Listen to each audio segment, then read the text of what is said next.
हाय, मी अश्विनी. तर आज मी तुमच्यासोबत शेअर करणार आहे दालबट्टीची रेसिपी.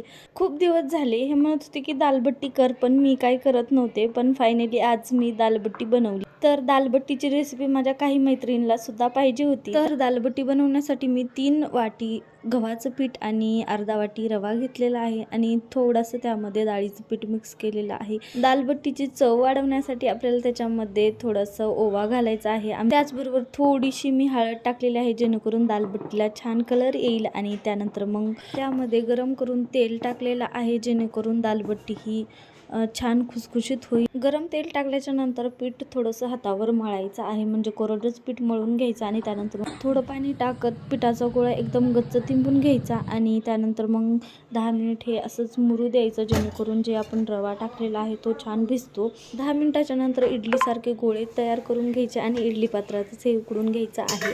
आणि त्यानंतर मग हे छान 15 ते 20 मिनिट उकळू द्यायचं आणि आपल्याला जशा शेपचे हे कट करायचे गोळे तसे कट करून घ्यायचे आणि तळायचे. तर बघा तळल्याच्या नंतर किती छान क्रंची अशी झाली आहे दालबट्टी. आणि तर आपण जे साधं वरण करतो तसं वरण करायचं आणि त्याबरोबर ही दालबट्टी खायची. चला तर मग बाबा, स्टे ट्यून.